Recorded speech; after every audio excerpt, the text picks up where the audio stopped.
فاسألوا الذكر إن كنتم لا تعلمون۔ تو اے لوگو علم والوں سے پوچھو اگر تمہیں علم نہ ہو۔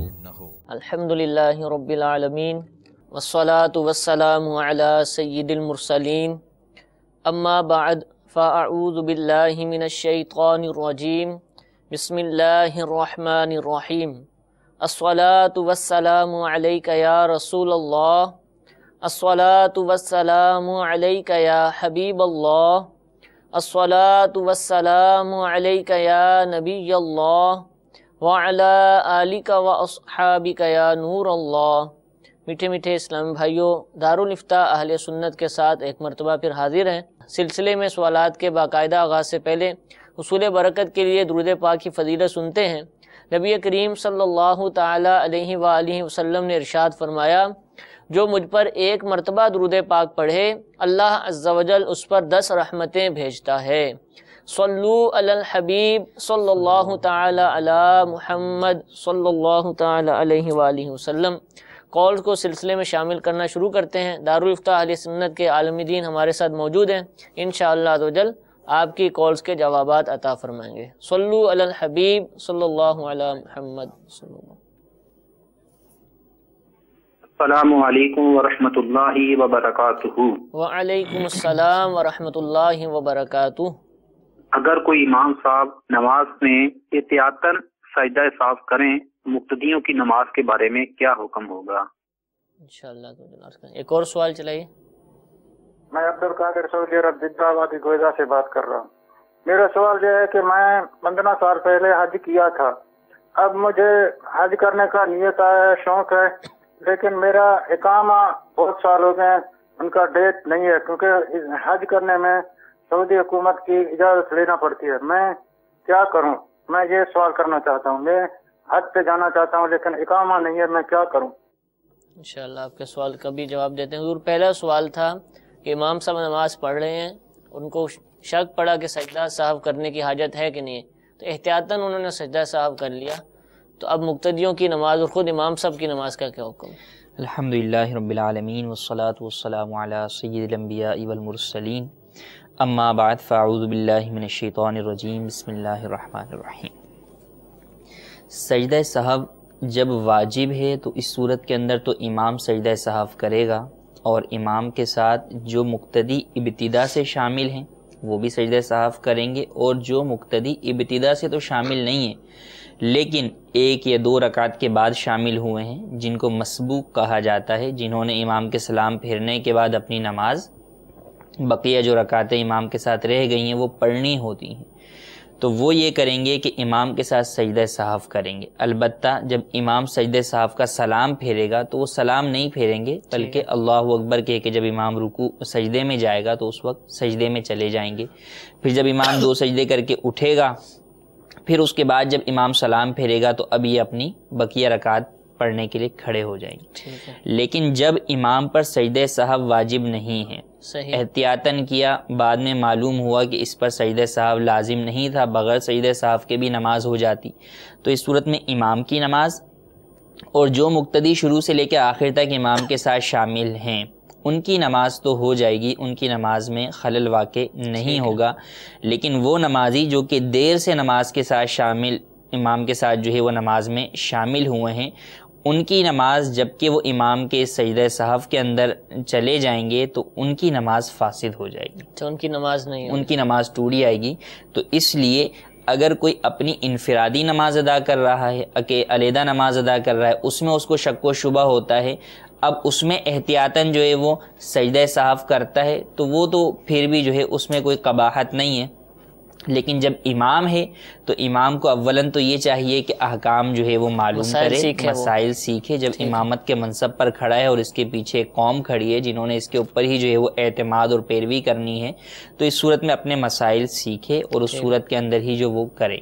اور پھر اگر جو ہے جب اس کو یقین ہے کہ سجدہ سہو جو ہے وہ واجب ہے تو سجدہ سہو کرے، اور اگر کوئی ایسی صورت ہو گئی کہ یہ سمجھ رہا تھا کہ سجدہ سہو ہے اور اس نے کر لیا، لیکن بعد میں معلوم ہوا کہ سجدہ سہو لازم نہیں تھا، تو اس صورت میں اعلان کرنا پڑے گا کہ جو مسبوق نمازی ہیں وہ اپنی نمازیں دوبارہ نئے سرے سے ادا کریں کہ ان کی نماز فاسد ہو گئی، باقی امام اور دیگر مقتدی جو اول تاخیر امام کے ساتھ شریک تھے ان کی نماز ہو جائے گی۔ ٹھیک۔ اچھا، اب امام صاحب کو مسئلہ ہی بعد میں پتہ چلا، کسی سے پوچھا جا کر اگلے دن 2 دن بعد، تو اب کیا بعد میں بھی اعلان کرنا پڑے گا؟ بالکل بعد میں بھی اعلان کرنا پڑے گا، اسی نماز میں اعلان کریں، یا جو ہے وہ اگر بہت زیادہ کا وقت گزر گیا ہے تو اس صورت کے اندر جمعے کے اندر اعلان کریں کہ بھئی فلاں دن مسجد کے اندر یہ معاملہ واقعہ پیش آیا تھا، تو اس دن کے جو افراد ہیں جن کی نماز کی رکعتیں رہ گئی تھیں تو وہ اپنی ان نمازوں کا اعادہ کر لیں، ان نمازوں کو نئے سرے سے پڑھ لیں۔ حضور یہ تو تھا کہ ایک سجدہ صاحب احتیاطاً زائد کام کر لیا، بعض دفعہ ایسا ہوتا ہے کہ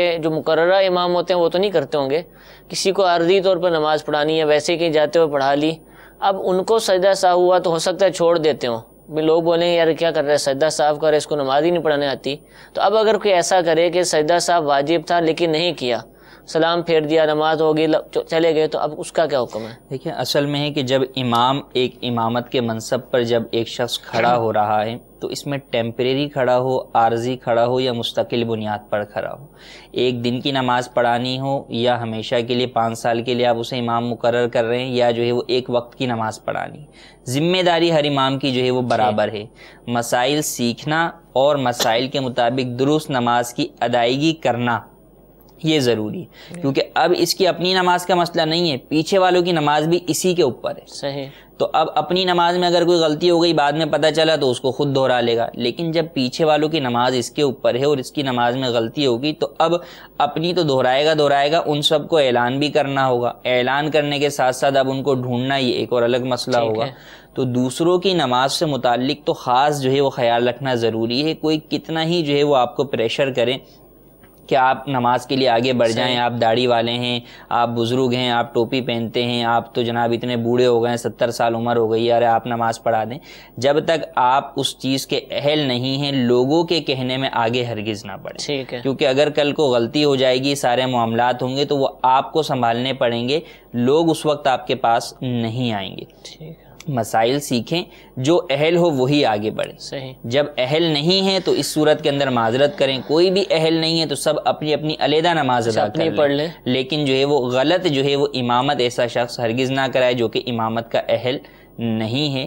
لہٰذا نماز کے معاملے کے اندر خاصی احتیاط کی ضرورت ہے کہ جو امام بنے مسائل کو جانے اور جو ہے اس کے مطابق ہی جو ہے وہ منصب امامت پہ تو وہی جائے جو کہ اس کا اہل ہو۔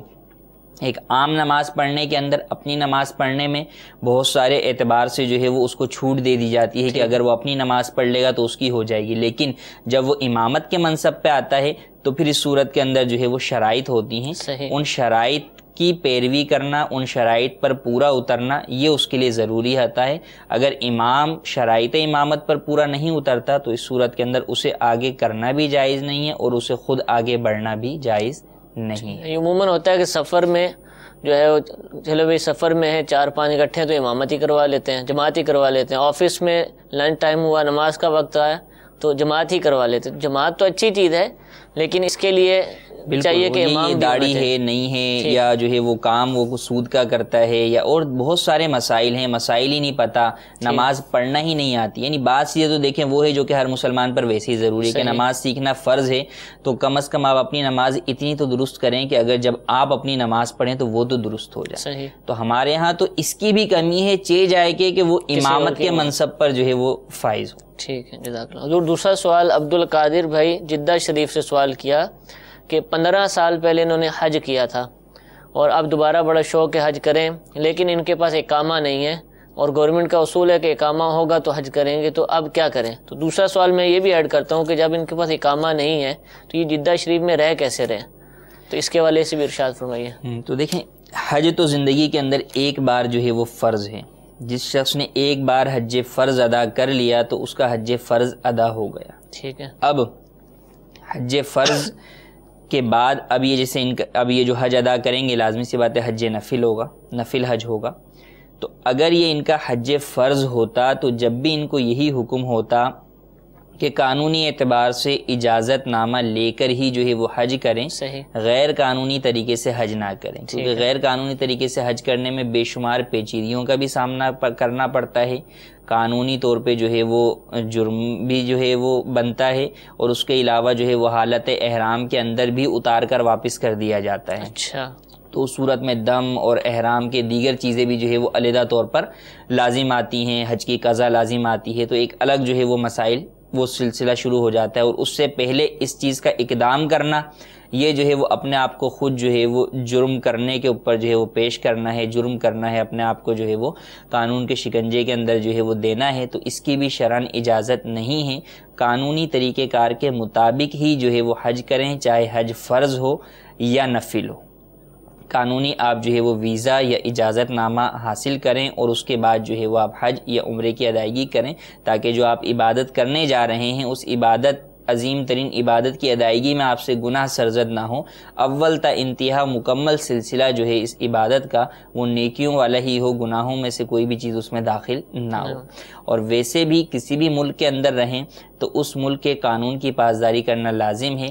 اقامہ ان کا اگر ختم ہو گیا تو اس کی دو صورتیں ہوتی ہیں، ایک یہ ہے کہ وہاں پر یہ رہ سکتے ہیں لیکن وہاں سے آگے نہیں جا سکتے، ٹھیک ہے، یعنی اقامہ اس اعتبار سے کہ ان کو آگے دوسرے جو ہے وہ شہروں کے اندر ٹریول کی اجازت نہیں ہے، لیکن پروسیس میں ہوتا ہے یا دیگر معاملات ہوتے ہیں، تو اس صورت میں تو ان کا رہنے میں کوئی حرج نہیں آئے گا۔ لیکن اگر قانوناً ان کا وہاں رہنا بھی غلط ہے اور یہ جو ہے وہ غیر قانونی طریقہ کار کے مطابق رہ رہے ہیں، تو اس کی بھی ان کو شرعاً اجازت نہیں ہے۔ ان پر لازم ہے کہ فوری طور پر اپنے اقامے کو درست کروائیں یا اپنے ملک جو ہے وہ واپس آ جائے۔ ٹھیک ہے، جزاک اللہ۔ مزید کالز کو سلسلے میں شامل کرتے ہیں۔ صلو علی الحبیب صلی اللہ تعالی علی محمد صلی اللہ علیہ وسلم۔ میں کراچی ضلع ملیر پاکلینڈ سیمنٹ فیکٹری سے بات کر رہا ہوں، غلام حسین بلوچ۔ سر یہ سوال ہے کہ میری مامے کی بیٹی ہے، اس کو میری ماں نے دودھ پلایا، تو وہ ہمارے اوپر نکاح شریعت میں ہوگا یا نہیں ہو سکتا ہے؟ بہن ہو ہماری۔ ٹھیک ہے، انشاءاللہ مزید کال چلائیے۔ میرا سوال یہ ہے کہ میرے نانا ابو اور نانی بھی فوت ہو چکے ہیں، 20 سال ہو گئے ان کو۔ ان کی 2 مرلے جگہ وہ مسجد کے ملت کی ہوئی تھی، تو کیا ہم وہ جگہ بیچ کر، مسجد نہیں ویسے بنی، کیا ہم جگہ بیچ کر ان کے نماز روزے کا کفارہ ادا کر سکتے ہیں؟ انشاءاللہ آپ کے سوال کا بھی جواب دیتے ہیں۔ حضور پہلا سوال یہ تھا کہ ماموں کی بیٹی کو ان کی والدہ نے دودھ پلایا ہے، تو اب یہ ان کی غالباً رضائی بہن ہو گئی، تو اب کیا ان کی رضائی بہن کے ساتھ نکاح ہو سکتا ہے؟ قرآن پاک کے اندر اللہ تبارک و تعالی نے ارشاد فرمایا وَأَخَوَاتُكُم مِّنَ الرَّضَاعَةِ حُرِّمَتْ عَلَيْكُمْ أُمَّهَاتُكُم، مکمل آیت مبارکہ ہے، جس میں آگے جا کے تفصیل بیان کی گئی کہ تم پر تمہاری رضائی بہنیں بھی حرام کر دی گئیں۔ ٹھیک، تو رضائی بہن یعنی ماں نے جو ہے وہ جس کو دودھ پلایا ہے تو وہ ماں کی رضائی بیٹی ہو گئی، اور ماں کی تمام اولاد کے لیے وہ رضائی بہن ہو گئی۔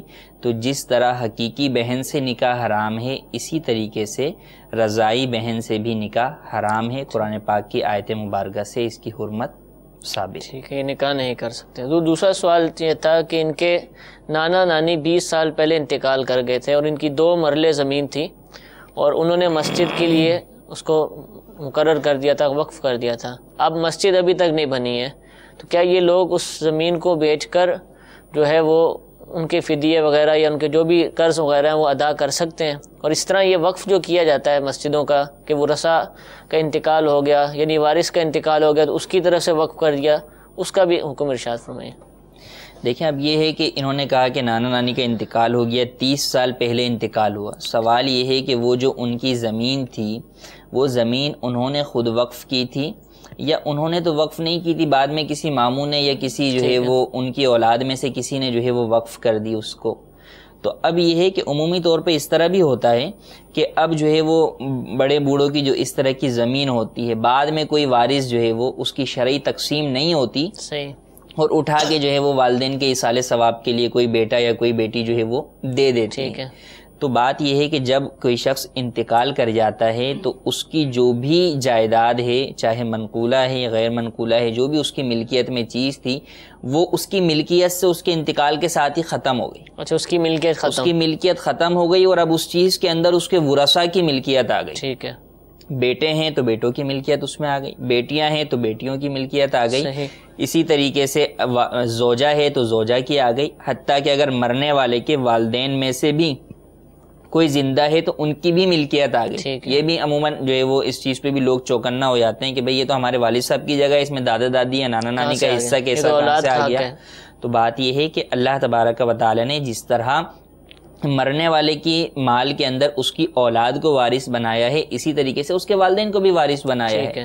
جس طریقے سے آپ کی کمائی ہوئی جگہ نہیں ہے، آپ کے والدین کی کمائی ہوئی جگہ ہے، لیکن آپ کو اس میں سے حصہ مل رہا ہے، تو اسی طرح اگرچہ آپ کے والد کی کمائی ہوئی جگہ ہے، لیکن اگر انتقال کے وقت آپ کے دادا دادی یا نانا نانی میں سے کوئی بھی زندہ ہے تو ان کا بھی شرعی اعتبار سے حصہ بنے گا، بالکل بنے گا، اور وہ دینا بھی لازم ہوگا. ٹھیک ہے. تو اب یہاں پہ صورتحال یہ ہوتی ہے کہ اب اس طرح کی زمین جو ہے وہ بعد میں کسی وارث نے جو ہے وقف کر دی. صحیح ہے. تو یہ تو وقف ہی درست نہیں ہوگا کہ وقف کے لیے یہ ضروری ہے کہ آپ اپنی ملکیت والی زمین وقف کریں. کسی دوسرے کی زمین تو اٹھا کے آپ وقف نہیں کر سکتے، اس کی شرعن اجازت نہیں ہے، کرنے میں آپ الٹا گناہگار ہوں گے. اور اگر یہ صورتحال ہے کہ مرنے والے نے جو ہے وہ جگہ وقف کی، خود ہی زندگی میں وقف کر دی، تو اب اس میں بھی یہ ہوتا ہے کہ اب جیسے مثال کے طور پہ نانا کا ہوا انتقال، زمین نانا کی تھی، ٹھیک ہے. اب نانا نے جو ہے وہ نانا کے انتقال کے بعد تو تقسیم نہیں ہوئی، اب نانی نے جو ہے وہ وقف کر دی. صحیح. اور جو دیگر بیٹے وغیرہ تھے ان سے کوئی اجازت بھی نہیں لی، ان سے پوچھا بھی نہیں، ان میں تقسیم بھی نہیں کی، حالانکہ ان کا حق تھا، حالانکہ اس میں جو ہے وہ ان کا حق تھا کہ ان کے والد کی جگہ تھی. بھلے وہ والدہ کے نام ہو قانونی اعتبار سے، لیکن اکثر صورتیں ایسی ہوتی ہیں کہ وہ حقیقتاً ملکیت شرعی اعتبار سے وہ سب کی ہوتی ہے، جو ہے وہ سب کی قرار پاتی ہے، کیونکہ وہ والد سے منتقل ہوتی ہے. ٹھیک ہے. تو اس صورت میں نانی نے بھی جو وقف کیا تو وہ بھی وقف شرعی اعتبار سے وقف نہیں ہوا، وہ جگہ ورثاء میں ہی تقسیم ہوگی. ٹھیک ہے. اب اگر نانی کا بھی انتقال ہو گیا، آگے ماموں میں سے بھی کسی کا انتقال ہو گیا، تو اس میں وراثت ہی تقسیم ہوگی اسی طریقہ کار کے مطابق جو شرعی حصے بنتے ہیں. ٹھیک ہے. اور اب اگر ان میں سے کسی کے حصے میں جگہ آتی ہے، اب اگر بعد میں 2-3 پشتوں کے بعد وہ جگہ جو ہے وہ تقسیم ہوتی ہے، تقسیم کے بعد کسی ایک کے حصے میں جگہ آئی اور وہ چاہتا ہے کہ چونکہ یہ جگہ آ رہی میرے نانا نانی کی طرف سے ہے، میں اس کو جو ہے وہ ان کے ایصال ثواب کے لیے وقف کر دوں، تو بالکل وہ وقف کر سکتا ہے. پھر اگر وقف کر دی ہے، چاہے وہ نانا نے کر دی چاہے نانی نے کر دی، جس کی بھی ملکیت میں تھی، جب اس نے وقف کر دی تو اب اس کو بیچا نہیں جا سکتا. ٹھیک ہے. مسجد بنی ہے یا نہیں بنی، اگر کسی جگہ کو مسجد کے لیے وقف کر دیا تو اب اس کو بیچ نہیں سکتا، جس جگہ پر مسجد بنائیں گے، چاہے نانا نے کی تھی چاہے انہوں نے خود کی تھی، انہوں نے خود کی ہے. یعنی جو مالک تھا اس نے وقف کی اور وقف شرعن درست ثابت ہو گیا. ٹھیک ہے. اب یہ وقف شرعن درست ثابت کس طرح ہوگا، تو اس کے لیے انہیں دارالفتہ جو ہے وہ تشریف لانا ہوگا، وہاں کے اپنی پوری مکمل صورتحال بیان کریں گے تو اس سے پتہ چل جائے گا کہ ان کا وقف ہوا یا نہیں ہوا. صحیح. اچھا، وقف کے لیے چونکہ اسٹیمپ نامہ وغیرہ جو بنتا ہے تو اسٹامپ پیپر وغیرہ اس کی بھی حاجت نہیں ہے، اگر زبانی بھی وقف کر دیا تو وقف تو ہو جائے گی. ٹھیک ہے. تو اب اگر وقف ثابت ہو جائے گا کہ یہ جگہ مسجد کے لیے وقف ہے یا مدرسے کے لیے، جس چیز کے لیے انہوں نے وقف کی ہے، تو اب اس صورت میں اس جگہ پر وہی چیز بنائی جائے گی. اس صورت میں یہ بیچیں نہیں، یہ اس کو فدیے کے لیے بھی نہ بیچیں، بلکہ اس جگہ پر اب یہ اپنے احباب اور خود آپس میں بہن بھائی مل کر، ان کے نواسے نواسی مل کر مسجد تعمیر کریں تاکہ ان کے لیے صدقہ جاریہ جاری ہو جائے. ٹھیک. اور اگر وہ وقف نہیں ہوئی تھی، صحیح، جگہ تو آئے گی ورثاء کے حصے کے اندر. جو بھی اب جب ورثاء کے حصے میں تقسیم آ گئی، اب جس وارث کے حصے میں آئی ہے اگر اس نے وقف نہیں کی تو اب وہ وارث جو ہے وہ اپنے والدین کے لیے یا اپنے نانا نانی کے لیے، جو بھی اس کا اپنے مرحوم سے جو ہے وہ رشتہ بنتا ہے، ان کے ایصال ثواب کے لیے اس جگہ کو وقف کرنا چاہے وقف کر سکتا ہے. اس جگہ کو بیچ کر ان کی روزے اور نمازوں کا فدیہ ادا کرنا چاہے تو وہ بھی ادا کر سکتا ہے. اور اگر تمام ورثاء بالغ ہیں، سب کے سب حیات ہیں اور سب راضی ہیں اس بات پر کہ جو ہے وہ اس جگہ کو بیچ کر جو ہے وہ اس کا جو ہے وہ فدیہ جو ہے والدہ کا ادا کر دیا جائے، والد صاحب کا ادا کر دیا جائے، تو اس صورت میں تمام کی رضامندی کے ساتھ جو ہے وہ اس کو بیچ کر بھی اس کو فدیہ ادا کیا جا سکتا ہے. اگر ان میں سے کوئی نابالغ ہے یا کوئی ان میں سے جو ہے وہ راضی نہیں ہے، وہ کہتا نہیں مجھے حصہ چاہیے، تو اس صورت کے اندر نابالغ میں یا کوئی راضی نہیں ہے اس کا حصہ اسے دے دیں گے، اور جو باقی بچے گا اس کو جو ہے وہ بیچ کر اس کی رقم کے ذریعے سے آپ ہیلا جو ہے وہ کر سکتے ہیں۔ خلاصہ یہ نکلا کہ اگر زمین وقف ہو چکی شرعن، چاہے نانا نے خود کی تھی چاہے وہ رسا نے اپنے حصے میں سے کی، تو اب اس کو بیچنے کی اجازت نہیں، اور اگر وہ وقف نہ ہوئی تھی شرعی طور پر تو اب جس کی ملکیت ہے وہ بیچے اور اس کو اجازت ہے کہ وہ فدیہ ادا کرے۔ مگر اب یہ وقف ہوئی یا نہیں ہوئی اس کے لیے دارالفتہ اس کا فیصلہ دارالفتہ اہل ساری سنت کے صورتحال اندر بیان کرنی ہوگی انشاءاللہ۔ جزاک اللہ۔ مزید سوالات سلسلے میں شامل کرتے ہیں۔ صلو علی الحبیب صلی اللہ تعالی علی محمد صلی اللہ علیہ وسلم۔ السلام علیکم ورحمۃ اللہ وبرکاتہ۔ وعلیکم السلام ورحمۃ اللہ وبرکاتہ۔ محمد عدیل اطاری مرکز الاولیاء لاہور سے عرض کر رہا ہوں۔ یہ میرا سوال ہے کہ پرفیوم کا استعمال کرنا کیسا؟ دوسرا یہ ارشاد فرمائے کہ ہومیوپیتھی کی میڈیسن استعمال کرنا کیسا؟ السلام علیکم ورحمۃ اللہ وبرکاتہ۔ وعلیکم السلام ورحمۃ اللہ وبرکاتہ۔ جی ایک اور کال سنائیے۔ السلام علیکم ورحمۃ اللہ وبرکاتہ۔ وعلیکم السلام ورحمۃ اللہ وبرکاتہ۔ جی میرا نام محمد یوسف اطاری ہے۔ بینک میں پیسے رکھنا کیسا؟ بعض لوگ کہتے ہیں کہ بینک میں جو پیسے رکھتے ہیں وہ بھی گناہ گار ہوتے ہیں اور سود میں شامل ہوتے ہیں۔ برائے مدینہ میرے سوال کا جواب نہ فرمائیں۔ انشاءاللہ آپ کے سوال کا جواب عرض کرتے ہیں۔ ضرور پہلا سوال جو عدیل بھائی لاہور سے، انہوں نے دو سوال پوچھے۔ ایک سوال یہ تھا کہ پرفیوم کا استعمال کرنا کیسے؟ پرفیوم میں چونکہ الکوہل ہوتی ہے، ٹھیک ہے، تو الکوہل کا جو خارجی استعمال ہے، بیرونی استعمال ہے، اس کی علماء نے جو ہے وہ اجازت دی ہے۔ تو پرفیوم میں بھی الکوہل ہوتی ہے، بیرونی استعمال ہی جو ہے وہ پرفیوم کا کرنا تو وہ جائز ہے، لیکن اس میں جو ہے وہ اختلاف علماء ہے، تو اس لیے بچنا بہتر ہے۔ بہتر یہ ہے کہ نان الکوہلک پرفیوم جو ہے وہ استعمال کریں، عطریات استعمال کریں، لیکن اگر کوئی الکوہل والا پرفیوم بھی استعمال کرتا ہے تو جائز ہے۔ اور اگر اس کو کپڑوں پر لگایا تو اس حال میں اگر نماز بھی پڑھ لی تو نماز بھی ہو جائے گی۔ بہتر ہے کہ نہ کیا جائے؟ بہتر یہ ہے کہ نہ کیا جائے۔ تو دوسرا سوال تھا کہ ہومیوپیتھک ادویات کا استعمال کرنا کیسا؟ ہومیوپیتھک ادویات کے اندر بھی چونکہ جو ہے وہ الکوہل جو ہے وہ شامل ہوتا ہے، تو الکوہل کا بیرونی استعمال میں نے آپ کو جیسا بتایا کہ جو ہے وہ اس کی اجازت ہے، اور اندرونی استعمال میں صرف ادویات میں جو ہے وہ اس کی اجازت ہے۔ بطور علاج جو ہے وہ کوئی اس دوا کو استعمال کرتا ہے تو اس صورت کے اندر جو ہے وہ اس کی اجازت ہے، اس کو استعمال کر سکتا ہے۔ ہاں اگر کوئی ان ادویات کے ذریعے سے یا پرفیوم کے ذریعے سے نشہ جو ہے وہ کے لیے استعمال کرنا شروع کر دیتا ہے، دوا مقصود نہیں ہے، تو پھر اس صورت میں وہ استعمال ناجائز ہو جائے۔ ٹھیک ہے، کسی شے میں ملا کر پیتا ہے تو اس کی اجازت صرف دوائی کے طور پر اندرونی استعمال بھی جائز ہے، اور دوائی کے علاوہ بیرونی استعمال مطلقاً جائز ہے۔ ٹھیک ہے، جزاک اللہ۔ دوسرا سوال حضور، بینک میں رقم رکھنا کیسا؟ یہ کہتے ہیں کہ بعض لوگ کہتے ہیں کہ جو لوگ بینک میں رقم رکھتے ہیں وہ گناہ گار ہیں اور خود بھی سود میں شریک ہیں، ٹھیک ہے، درست ہے؟ بینک کے اندر دیکھیں رقم جو ہے وہ کئی طریقے سے رکھی جاتی ہے۔ بینک کے اندر جو کہ مختلف قسم کے اکاؤنٹس ہوتے ہیں، کرنٹ اکاؤنٹ ہوتا ہے، کرنٹ اکاؤنٹ کی بھی جو ہے وہ کئی قسمیں ہوتی ہیں۔ تو خلاصہ کلام یہ کہ آپ بینک کے کسی ایسے اکاؤنٹ میں اپنی رقم رکھتے ہیں جس کے اندر آپ کی رقم جو ہے وہ جتنی آپ رکھتے ہیں اتنی ہی آپ کو واپس ملتی ہے، اس میں آپ کو اضافی اس کے اوپر کوئی نفع نہیں ملتا، کرنٹ اکاؤنٹ جیسے ہوتے تو اس صورت کے اندر جو ہے وہ آپ کو یہ جائز ہے، اس کے اندر آپ گناہ گار نہیں ہیں کہ آپ اپنی رقم قرض دے رہے ہیں، کہ بینک میں جو رقم رکھی جاتی ہے وہ قرض کی حیثیت رکھتی ہے شرعی اعتبار سے، تو آپ کو وہ آپ کی رقم واپس کی جا رہی ہے، آپ گناہ گار نہیں۔ اب اگر بینک آگے جو ہے وہ اسے کسی اور کاموں میں، غلط کاموں میں استعمال کرتا ہے تو اس کا گناہ بینک پر ہے، آپ پر نہیں ہے۔ آپ جو ہے وہ حفاظت کی نیت سے، چونکہ عموماً جو ہے وہ عوام رکھواتے ہیں، تو آپ اپنی حفاظت کی نیت سے جو ہے وہ رکھوائیں۔ آپ یہ نیت نہ کریں کہ جناب بینک جتنے بھی جو ہے وہ غلط کام کر رہا ہے تو میں اس کے اندر بینک کی مدد کر رہا ہوں، تو آپ اپنی نیت یہ کریں کہ جناب میں تو اپنی رقم حفاظت کی نیت سے رکھوا رہا ہوں۔ اور عمومی طور پہ لوگوں کے ذہن میں یہی ہوتا ہے، کسی کو بھی بینک کے ساتھ جو ہے وہ کوئی دلی ہمدردی نہیں ہوتی کہ نہیں جناب ہم نے بینک والے سے مدد کرنی ہے، بینک کی مدد کرنی ہے، تو یہ کسی کا بھی نظریہ نہیں ہوتا، تو اس میں شرعاً کوئی حرج نہیں۔ ہاں جن اکاؤنٹس کے اندر آپ کو اضافی اس پہ منافع ملتے ہیں، پروفٹس ملتے ہیں، سیونگ اکاؤنٹس یا دیگر اکاؤنٹس، تو ان کی شرعاً اجازت نہیں ہے کہ وہ سود ہے، اور سود لینا اور دینا دونوں ہی حرام ہے۔ ٹھیک ہے، جزاک اللہ۔ حضور ایک اور سوال آج کل پوچھا جا رہا ہے، میسیج بھی آ رہے ہیں کہ سنا ہے کہ 3 طلاقیں دینا گناہ، حالانکہ 3 طلاقیں تو دی جاتی ہیں، تو کیا یہ واقعی درست ہے کہ 3 طلاقیں دینا گناہ ہے؟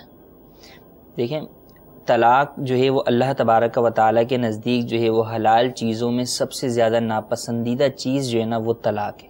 ٹھیک ہے حلال لیکن ناپسندیدہ. بالکل سب سے حلال چیزوں میں یعنی حرام چیزیں تو ساری اللہ تبارک و تعالیٰ کی ناپسندیدہ ہیں، لیکن حلال چیزوں میں سے ناپسندیدہ چیز جو ہے وہ طلاق ہے. ٹھیک ہے.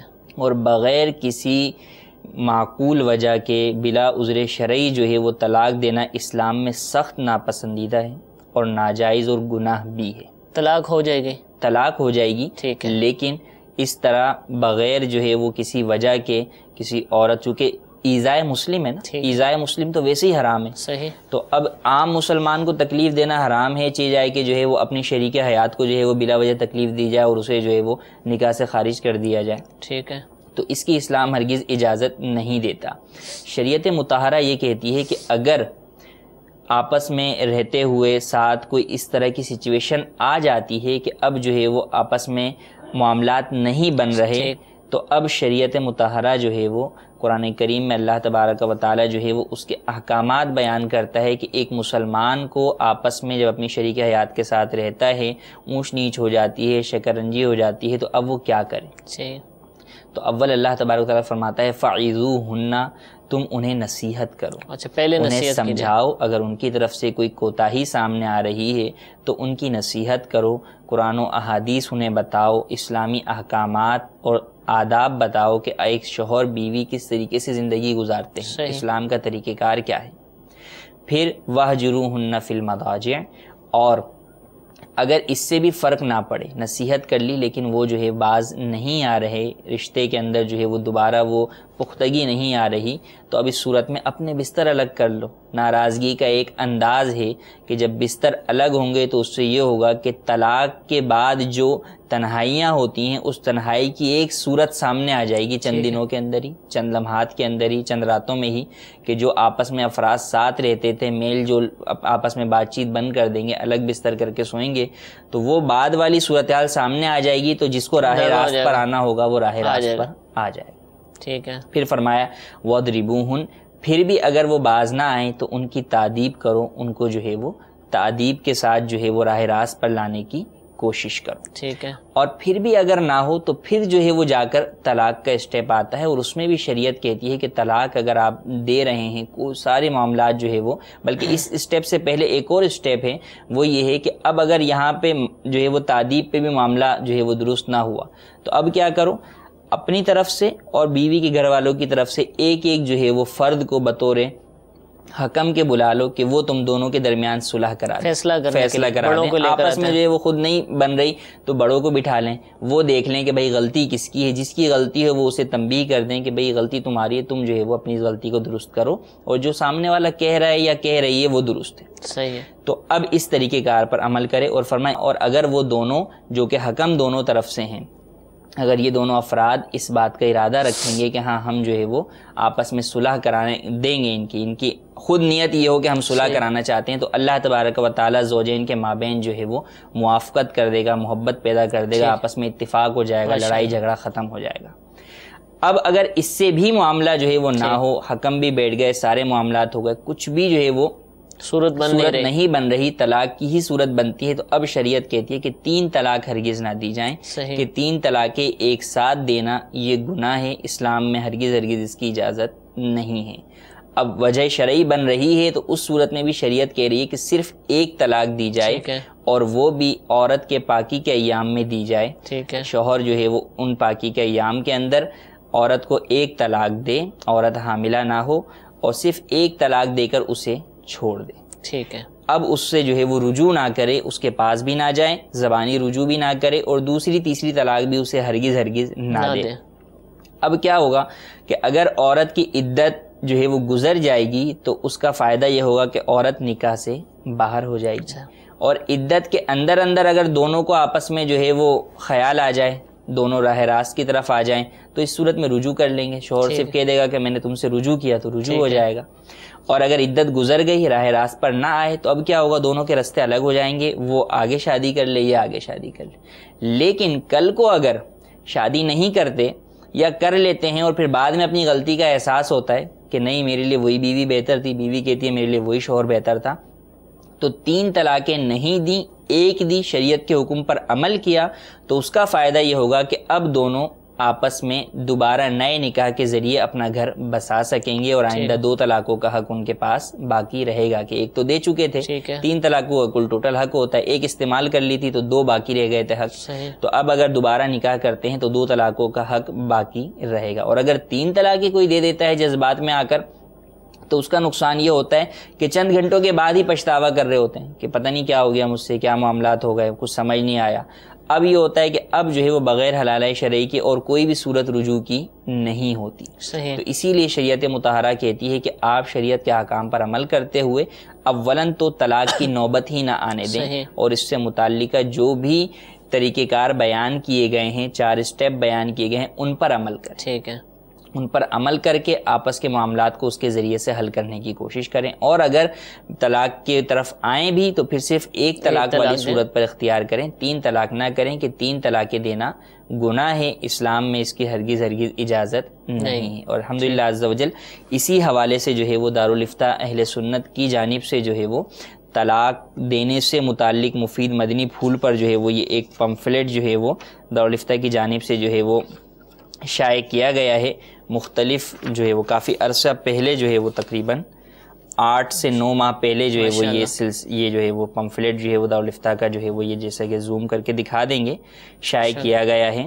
تو دارالافتاء اہل سنت نے جو ہے وہ کافی عرصے پہلے ہی جو ہے وہ عوام کی اس طرف جو ہے وہ توجہ دلائی ہے کہ جو ہے وہ اس پمفلیٹ کو پڑھیں، آپس میں جو ہے وہ لوگوں تک عام کریں، کہ ہمارے ہاں جو یہ سمجھا جاتا ہے نا کہ طلاق صرف 3 ہی ہے، بس اس کے علاوہ اور کوئی ہے ہی نہیں، تو لوگوں کو اصل حکم پتہ چلے کہ بھائی اگر کوئی طلاق کی صورت جو ہے وہ درپیش ہوتی بھی ہے تو اس صورت کے اندر اولاً تو جو ہے وہ طریقے ہیں ان پر عمل کریں، ان طریقوں سے جب آپ گزر جائیں کوئی صورت نہ بچے تو پھر آتا ہے کہ طلاق دیں، اور وہ بھی 1 دیں، 3 نہ دیں، 3 دے کر اپنے گھر کو برباد نہ کریں، خود گناہگار نہ بنیں، اور جو ہے وہ آئندہ کے لیے اپنا رستہ خود ہی جو ہے وہ بند نہ کریں۔ تو شریعت کے احکامات پر عمل کریں۔ تمام جو ہے وہ ناظرین سے بھی میں یہی عرض کروں گا کہ اس جو ہے وہ پمفلیٹ کو لے کے جو ہے وہ اپنے گھروں میں، فیملی میں، گھر کے بڑے افراد میں، شادی شدہ جوڑوں کے اندر سب میں تقسیم کریں، بلکہ جن کی شادی نہیں ہوئی ان کو بھی پڑھنا چاہیے، ان کو بھی پڑھنا چاہیے، بالکل۔ تو ان کو پتہ ہونا چاہیے، بڑے بوڑھے جہاں پر فیصلہ کرتے ہیں، یا جو ایسے افراد ہیں آپ کو پتہ ہے کہ جناب جو ہے وہ گاؤں کا، خاندان کے فیصلے ان کے پاس ہوتے ہیں، تو ان کے پاس یہ چیز لے جا کے دی جائے، ان کو یہ بات جو ہے وہ بتائی جائے۔ اسی طریقے سے طلاق لکھوانے کے اندر چونکہ عدالت چلے جاتے ہیں، طلاق جو ہے وہ باہر وکیلوں سے لکھوا کے لے آتے ہیں، تو وکیلوں سے بھی جو ہے وہ یہی عرض جو ہے وہ ہے کہ آپ ہرگز 3 طلاق کے پیپر نہ بنوائیں۔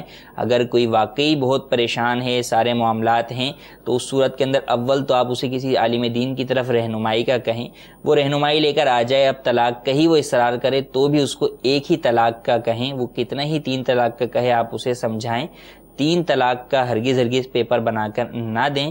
اور یہ جو ہے کہ جناب لکھ دی ہیں، آپ سائن نہیں کریں گے تو جو ہے وہ مسئلہ حل نہیں ہوگا، آپ سائن کریں گے تو ہی ہوگا، تو دیکھیں اس طرح کی کوئی بھی صورت اختیار نہ کریں، 3 طلاق کے پیپر نہ بنوائیں، نہ سائن کریں، کسی بھی صورت کے اندر جو ہے وہ 3 طلاق کے پیپر کی طرف آئیں ہی نہیں، مجبوراً آئیں تو چاہے بنوائیں سائن کے ساتھ یا بغیر سائن، بہر صورت 1 ہی طلاق کی طرف آئیں۔ تو اس میں یہ وکیل جب اپنی طرف سے یہ کریں گے تو ان کی طرف سے یہ ایک خیرخواہی امت بھی ہوگی کہ ان کے پاس اگر کوئی آتا ہے اور یہ اس کو جو ہے اس بات کا درس دیتے ہیں، قائل کرتے ہیں، یہ وکلا بھی جو ہے وہ اپنے پاس یہ لے کے رکھ لیں، بلکہ ہمیں چاہیے کہ وکلا تک پہنچائیں، وکلا تک ہم بھی پہنچائیں، اور جو وکلا ہمارے ماحول سے یا ہمارے ناظرین میں سے ہیں وہ بھی جو ہے وہ یہ پمفلیٹ جو ہے وہ دعوت اسلامی کی ویب سائٹ پر بھی ہے، مکتبۃ المدینہ سے خرید کے اپنے پاس رکھ لیں، ان کے پاس تو جو ہے وہ کئی جوڑے آتے ہیں، تو ان میں یہ عام کریں تاکہ ہر شخص تک یہ بات پہنچ جائے اور ہمارے معاشرے میں کم سے کم جو ہے وہ طلاق کا جو ہے وہ ریشیو کم سے کم ہو جائے،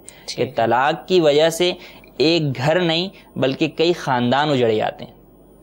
تو ہمیں اس چیز کے، جب ہم اس چیز کو عام کریں گے تو اس کی وجہ سے ہمارے معاشرے کے اندر بہت ہی زیادہ بھلائی اور بہتری ضرور نظر آئے گی۔ جزاک اللہ، بہت بہت شکریہ، بہت اچھے انداز سے طلاق کے بارے میں آپ نے ارشاد فرمایا۔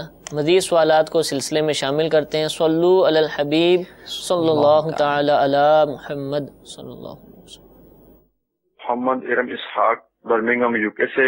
میرا سوال یہ تھا کہ جو لوگ کمیٹی ڈالتے ہیں، جب کمیٹی ڈال رہے ہیں اور وہ سال کے بعد 2 سال کے بعد نکلتی ہے تو کیا اس پہ بھی زکوٰۃ ہوگی یا کیا ہوگا، اس کے بارے میں پلیز۔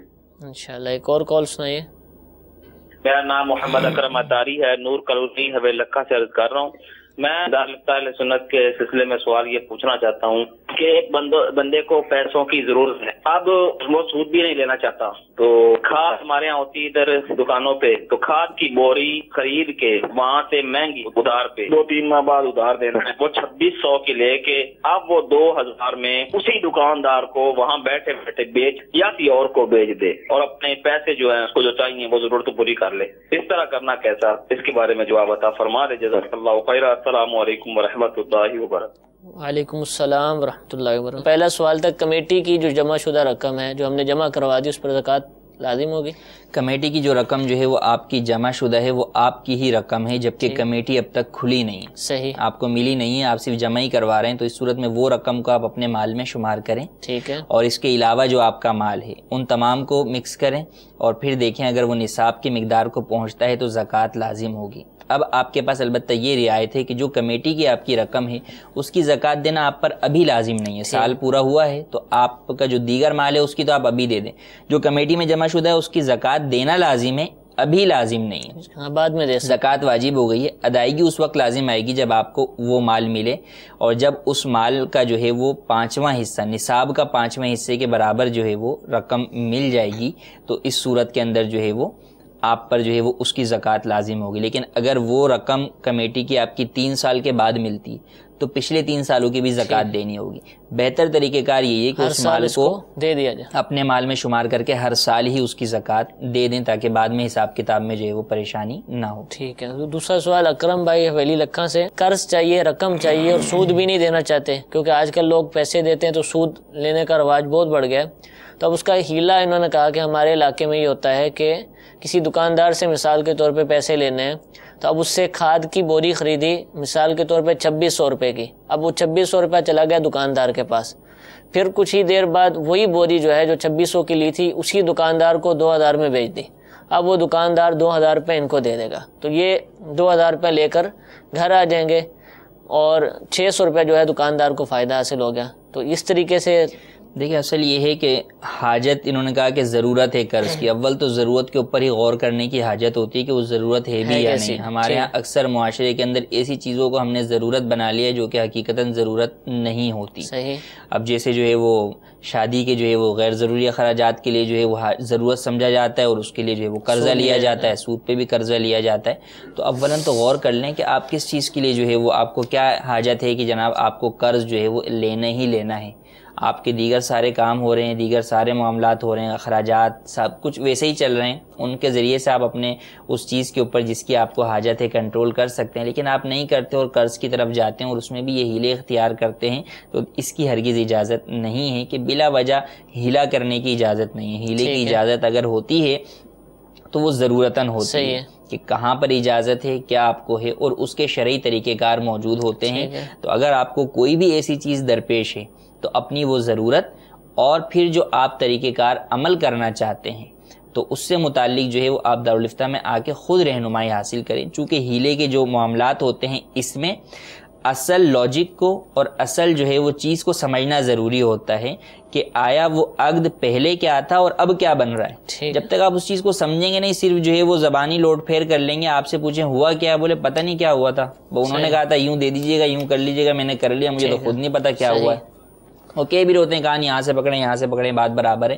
تو بات یہ کہ وہ شریعت جو ایک ہیلے کی اجازت دیتی ہے اس کے پیچھے ایک لاجک ہوتی ہے، باقاعدہ مکمل طور پہ ایک ایگریمنٹ چینج ہو رہا ہوتا ہے. کہیں بے ہو رہی ہوتی ہے، کہیں اجارہ بن رہا ہوتا ہے، کہیں پر بے کے بعد کوئی اور عقد بن رہا ہوتا ہے، قرض بن رہا ہوتا ہے، کہیں پر جو ہے وہ اسقاط بن رہا ہوتا ہے. تو مختلف عقود پر مشتمل یہ ہیلے ہوتے ہیں تو اس کو سمجھنا اولاً ضروری ہے. تو اب ممکن ہے آپ جو طریقہ کار اختیار کرنے جائیں اس میں آپ غلطی کر بیٹھیں. ٹھیک ہے کہ کوئی چیز کسی کے ساتھ آپ کو اجازت ملے گی، اسی دکاندار کے ساتھ وہ چیز جائز نہیں ہوگی، دوسرے کے ساتھ اجازت ہوگی. تو جو خاص آپ طریقہ کار کرنا چاہیں اس سے متعلق رہنمائی حاصل کریں. لیکن یہ بات یاد رکھیں کہ ہیلوں کی اجازت ضرورتاً ہوتی ہے، بلا ضرورت اس طرح قرض کے معاملے میں ہیلوں کی اجازت نہیں. ٹھیک ہے، وہی ہیلا کیا جائے جس کی علماء کرام نے، مفتیان کرام نے اجازت دی، اور اگر کرنا چاہیں کوئی نئی بات آپ کے سامنے آتی ہے تو مفتیان کرام سے اس کے بارے میں شرعی رہنمائی ضرور حاصل کیجیے۔ اللہ تعالیٰ سے دعا ہے کہ جو کچھ سنا اس پر عمل کرنے کی توفیق عطا فرمائے، آمین بجاہ النبی الامین۔ صلو علی الحبیب صلی اللہ تعالی علی محمد صلی اللہ علیہ وآلہ وسلم۔